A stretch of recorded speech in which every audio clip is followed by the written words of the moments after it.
qui est important au niveau du trésorier, c'est d'établir un budget. Donc définir ensemble la politique sociale.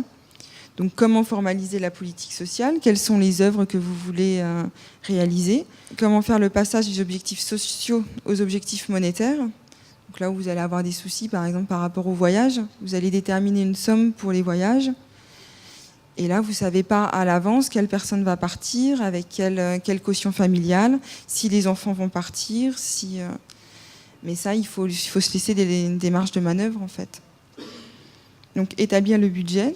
Donc, le plus souvent, on repart de l'année précédente pour voir si vous voulez garder les activités déjà mises en place.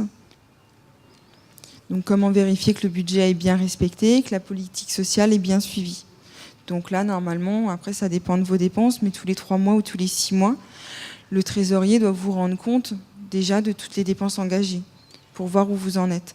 Si vous devez rectifier, si vous devez, par exemple, pour l'arbre de Noël, s'il ne vous reste plus assez d'argent, peut-être diminuer les bons d'achat, ou au contraire les augmenter, ou faire d'autres cadeaux, ou un autre voyage en fin d'année. Donc voilà, sur le budget, cerner les zones d'instabilité, donc il faut bien vous laisser des marges de manœuvre. Donc là, c'est l'exemple sur les voyages. Vous devez respecter dans le budget les contraintes réglementaires. Donc la séparation du budget des activités sociales et du fonctionnement. Vous devez bien faire 2 budgets séparés. Et un niveau de détail équivalent à celui du compte-rendu de la gestion financière. Donc vous devez aussi détailler la participation sur la billetterie, sur les voyages, enfin sur toutes vos activités. Donc ensuite, vous devez traduire la politique sociale et culturelle des élus, soit une manifestation exceptionnelle, le choix des activités, le maintien ou l'arrêt d'activité, les modes de participation des salariés, le mode de gestion des activités, en direct ou délégué. Si vous organisez un voyage, est-ce que vous déléguez tout à une agence de voyage ou est-ce que vous organisez tout?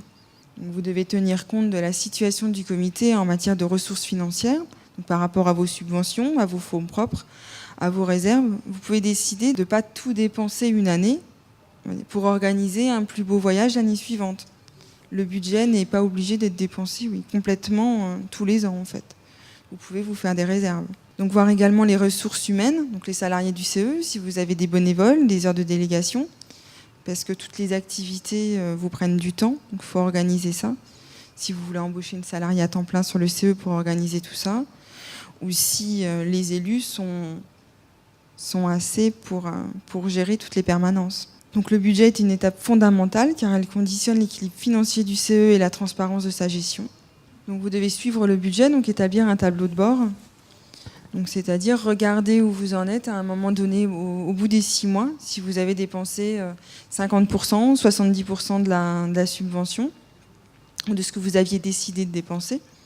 Donc regardez si vous avez des écarts, les expliquer. Si par exemple le voyage, vous aviez compté que 40 personnes et en fait vous avez eu 80 personnes qui sont parties. Donc expliquez tout ça et après retravailler le reste de l'année pour bien suivre votre budget et pas dépasser. Donc ça c'est le trésorier qui doit alerter en fait les membres du CE s'il y a des dérives.